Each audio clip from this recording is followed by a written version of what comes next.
अपने रसारोहण की क्रिया है, यह आपके चल रही थी।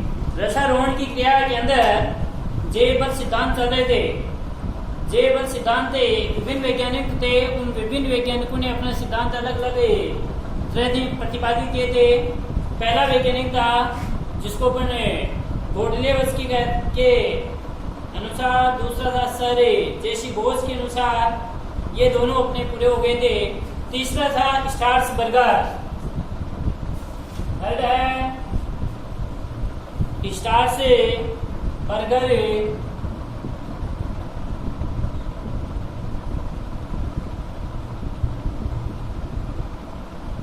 स्टार्सबर्गर,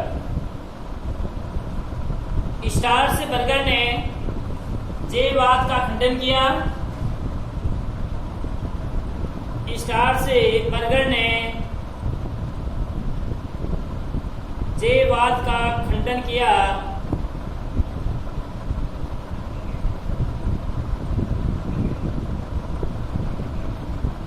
इसने एक पादप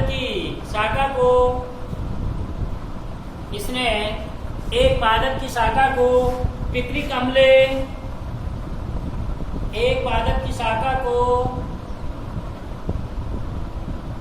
पिक्रिक एसिड, पिक्रिक अम्ल में डुबोकर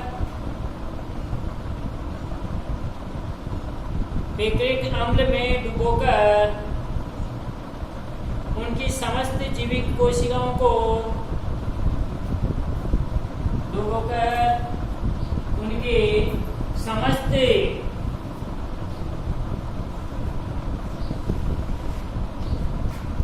जीवित कोशिकाओं को नष्ट कर दिया।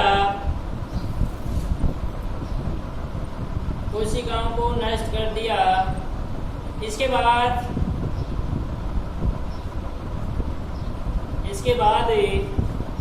उस शाखा को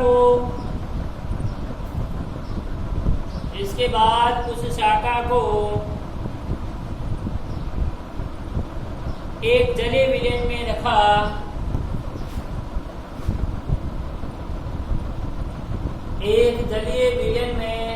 रखा। तो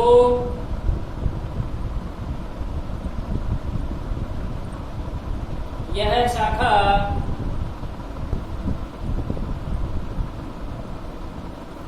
रसारोहण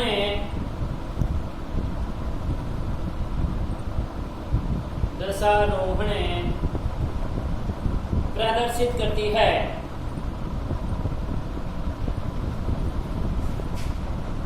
दूसरा सिद्धांत है, जो इम्पोर्टेंट सिद्धांत है बेटे, यह आप कहती है जिसको मूलदाब सिद्धांत कहते हैं। मूलदाब सिद्धांत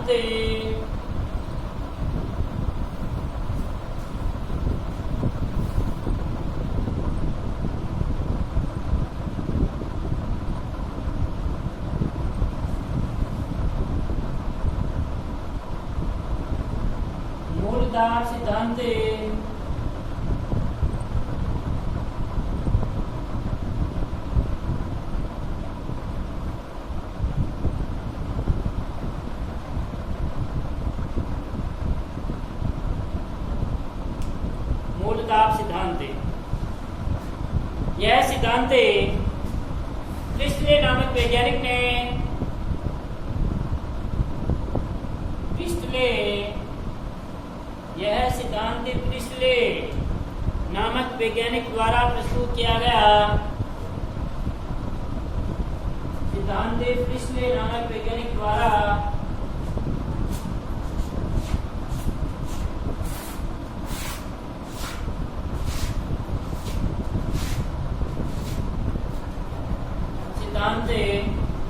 प्रिस्टले नामक वैज्ञानिक द्वारा प्रस्तुत किया गया।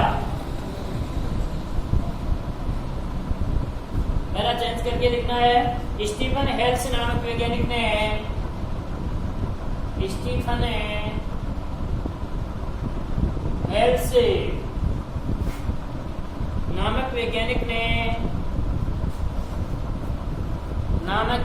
ने मूलदाब शब्द दिया।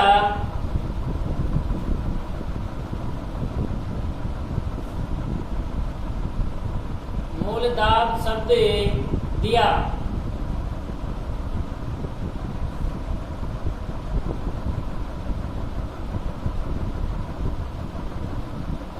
दिया पहला चेंज करके लिखना है। जब वाष्प उत्सर्जन की दर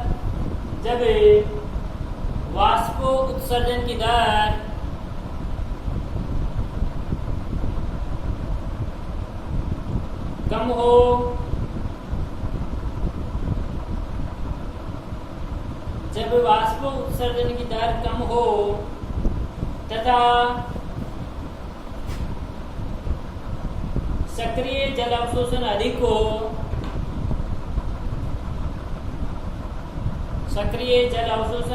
हो, उस समय जड़ों के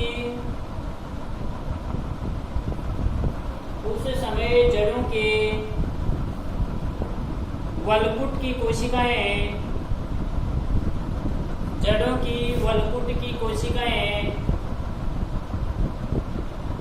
अधिक स्फीत हो जाती हैं। स्फीत का मतलब फैल जाती हैं।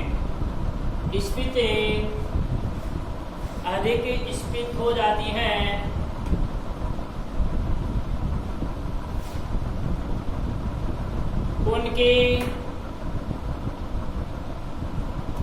उनकी स्फीतता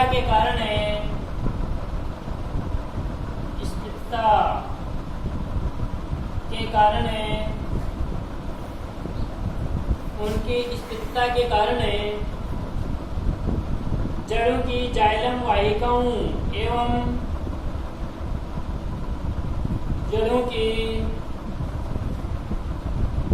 वाहिकाओं एवं वाहिनिकाओं में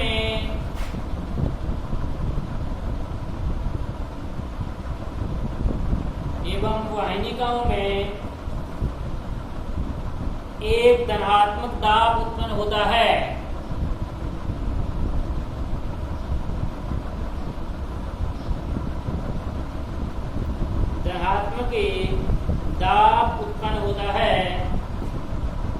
जिसके कारण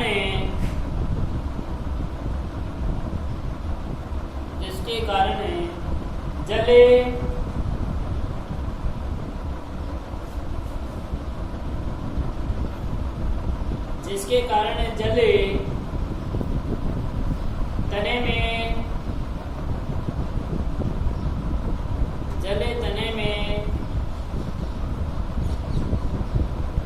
ऊपर की ओर बढ़ता है।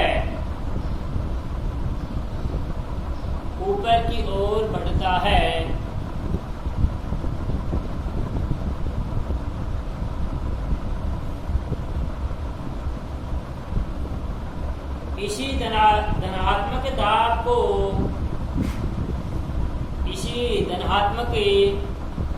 दाब को मूल दाब कहा जाता है। भाई जल है, ऊपर की ओर आपका गमन करता है, इसे क्या कहते हैं अपन मूल दाब कहा जाता है। मेरा चेंज करके लिखना। मूल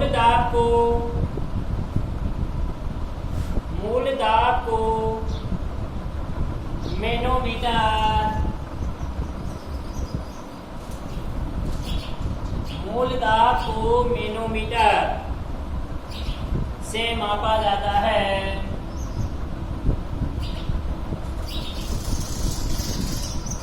मूल दाब को मैनोमीटर से मापा जाता है। मापने की इकाई क्या है मूल दाब की? मैनोमीटर। तो मूल दाब को किसकी सहायता से मापा जाता है? मैनोमीटर की सहायता से। पहला चेंज करके लिखना। किसी पौधे में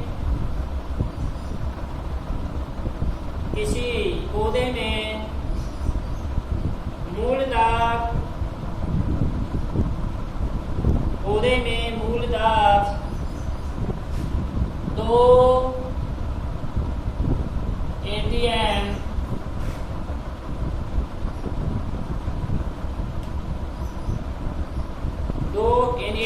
एटमॉस्फेयर दाब 2 ATM से अधिक नहीं पाया जाता है।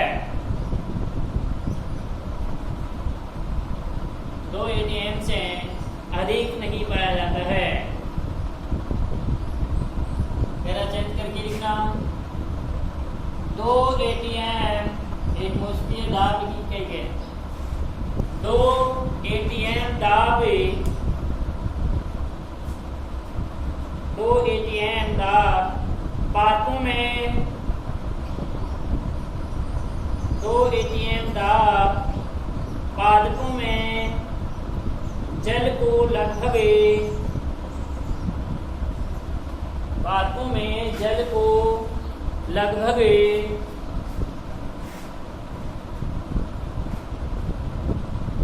20 मीटर ऊंचाई तक 20 मीटर ऊंचाई तक चढ़ाने में पर्याप्त होता है। पर्याप्त होता है। पहला चेंज करके लिखना उच्च काष्ठीय पादपों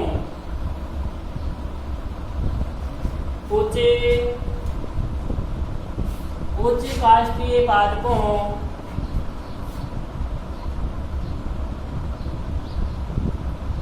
के लिए उच्च काष्ठीय पादपों के लिए मूल दाब का मान 12 ATM 12 एटमॉस्फेयर दाब 12 ATM होना चाहिए।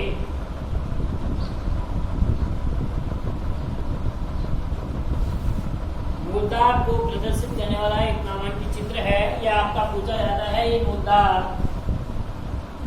के प्रयोग का नामांकित चित्र बनाइए। डायग्राम बना लो इसका।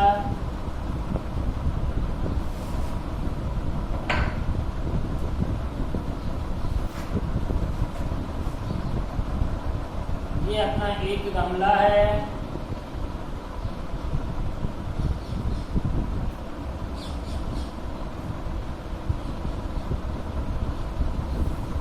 गमला है।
स्टैंड की सहायता से इसको अपन है वो स्थिर करते हैं।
स्टैंड है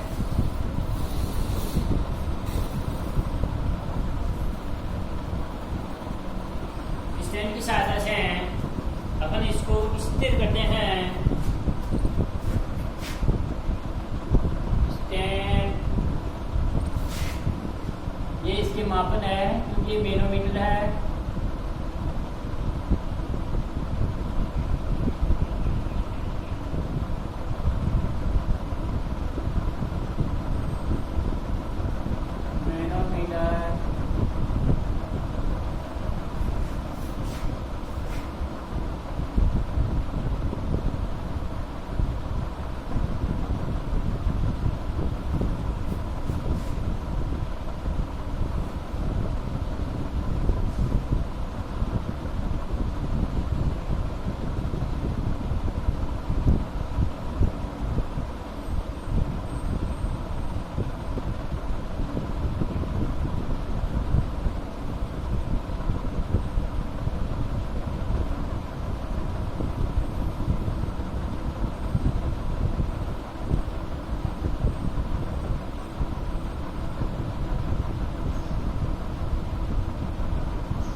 ये अपने देखो प्रैक्टिकल के अंदर भी है।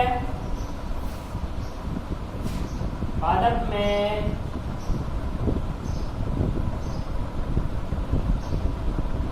मूल दाब का प्रदर्शन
ये देखो गमला है। गमले के द्वारा पादप के द्वारा जड़ है, जड़ के द्वारा आपकी क्या होंगी, जल अवशोषित किया जाएगा।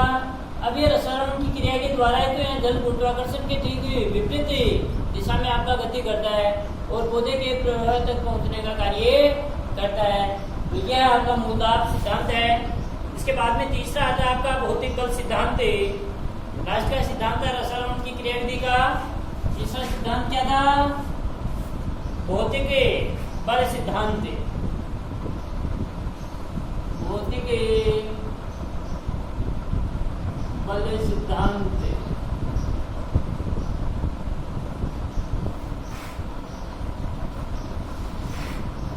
भौतिक बल सिद्धांत।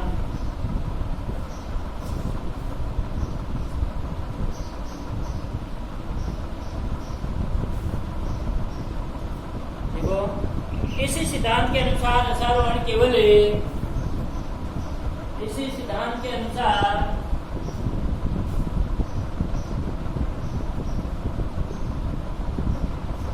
रसारोहण केवल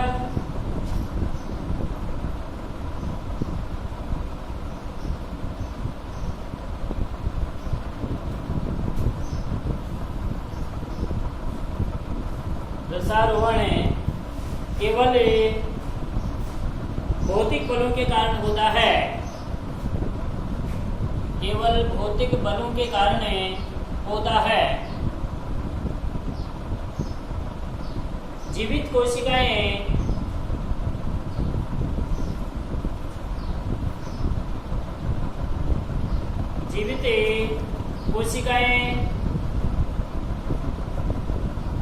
इसमें भाग नहीं लेती हैं। जीवित कोशिकाएं इसमें भाग नहीं लेती हैं।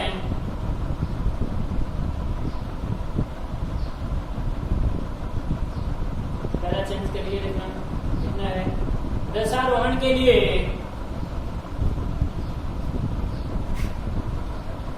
भौतिक बल निम्न 3 है।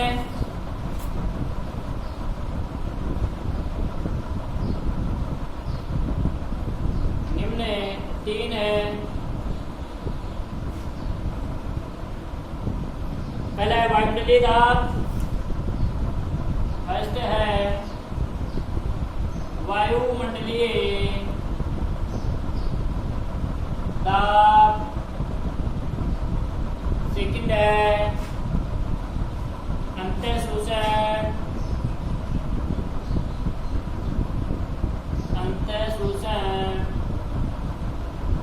और थर्ड है केशिकात्व।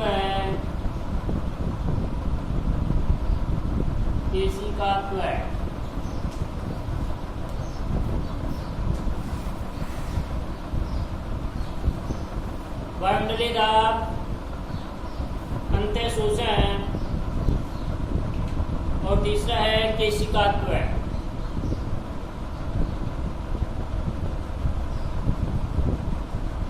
जरा चेंज करके लिखना है। सबसे प्रमुख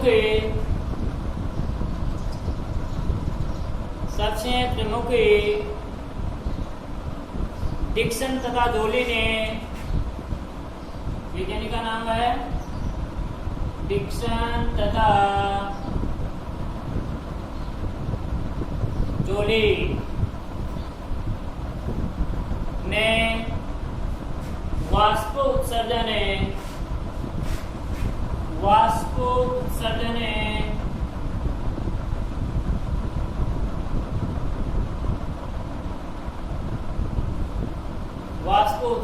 संरचना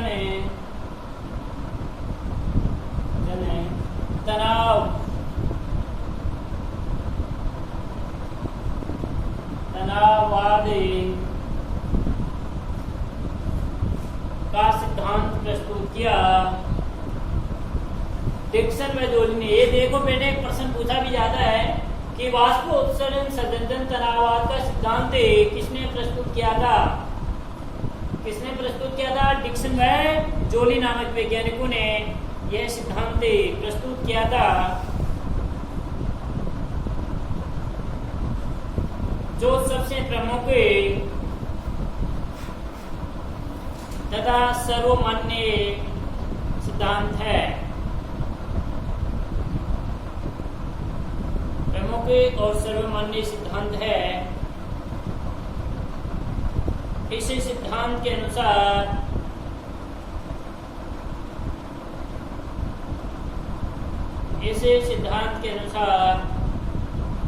रसारोहण की क्रिया में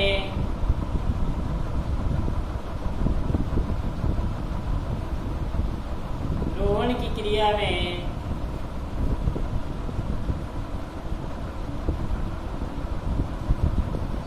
निम्न घटक सहायक होते हैं। निम्न घटक सहायक होते हैं।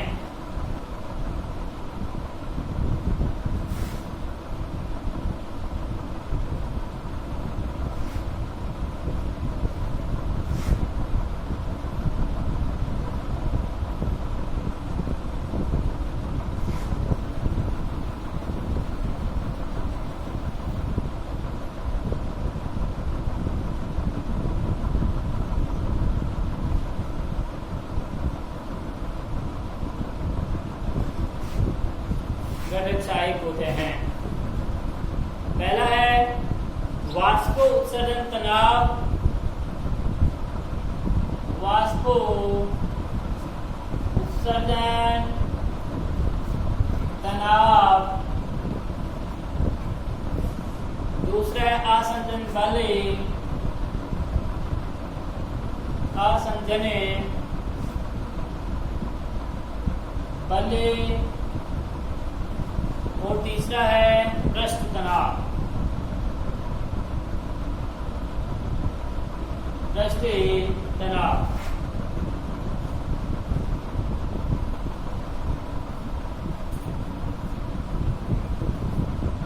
पहला है बेटे वाष्प उत्सर्जन तनाव।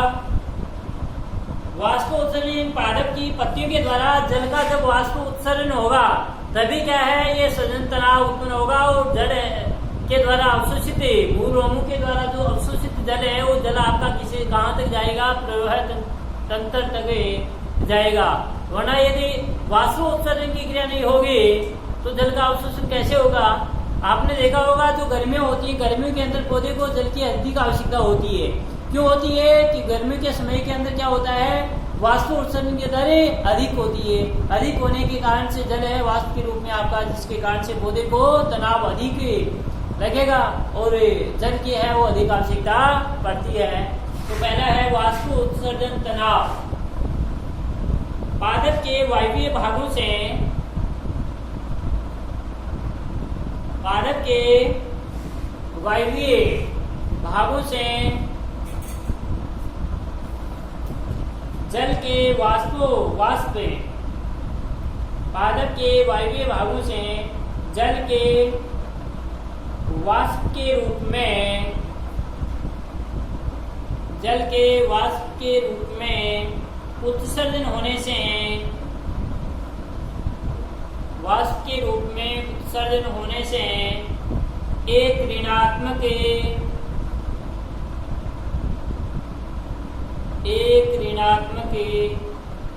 खिंचाव उत्पन्न होता है। एक ऋणात्मक खिंचाव उत्पन्न होता है।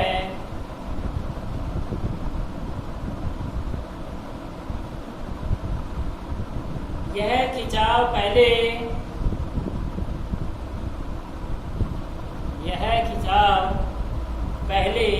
पत्ती के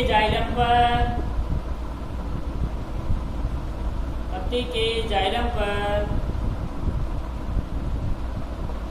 तथा इसके बाद तने के जाइलम पर लगता है। तने के जाइलम पर लगता है।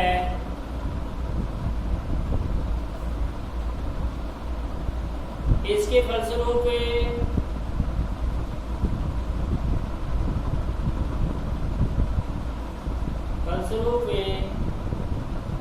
जल ऊपर की ओर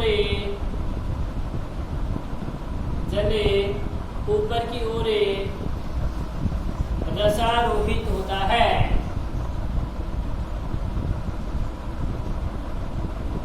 रसारोहित होता है।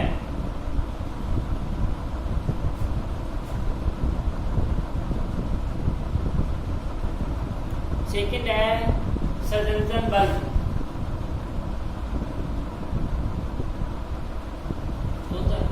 सेकंड है आसंजन बल और चौथा भी कुछ कहना मैंने लिखा है संजन बल।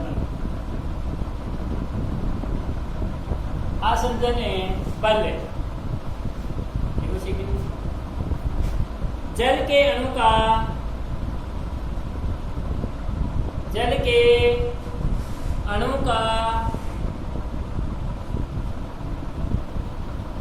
जाइलम की भीति पर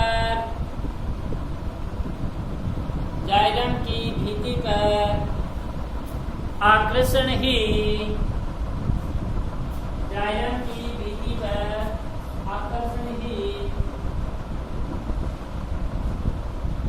आसंजन कहलाता है।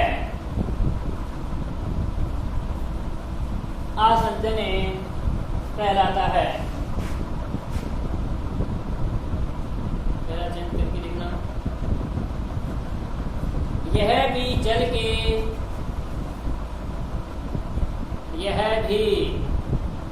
के सतत क्रम को बनाए रखने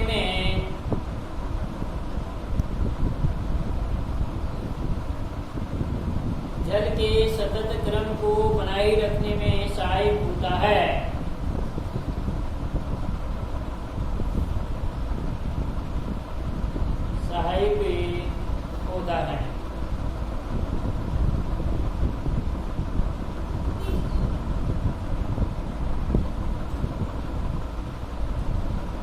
दूसरा है पृष्ठ तनाव।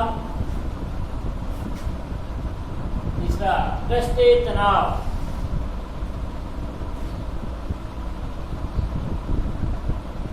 जल के अणु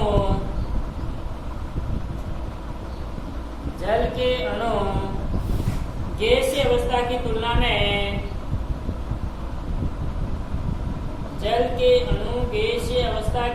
में द्रव्यावस्था में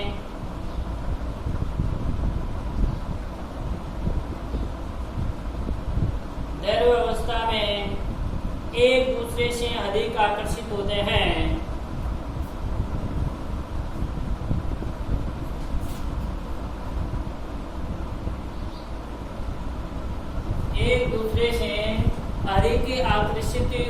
हैं।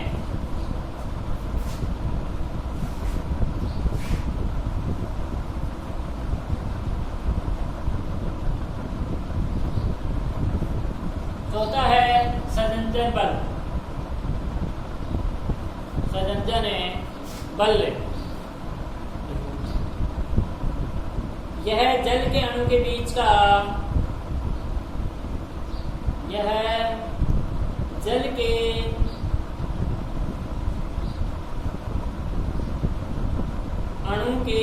का आकर्षण बल होता है।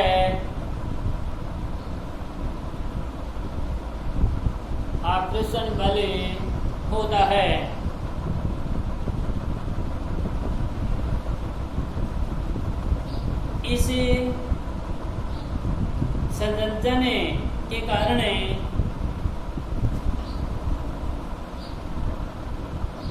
जल के अणु बिना टूटे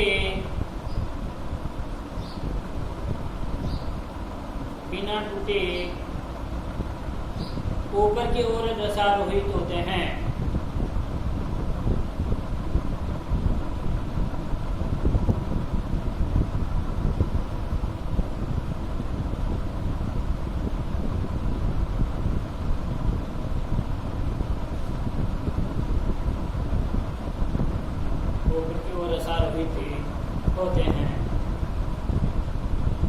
ये इसके साथ अपना ये चैप्टर है यह आपका पूरा होता है। इसके क्वेश्चन है वो अपने कल की कालांश के अंदर पढ़ाएंगे और कल अपना अगला चैप्टर है वाष्प उत्सर्जन, ये भी अपन शुरू करेंगे। Thank you.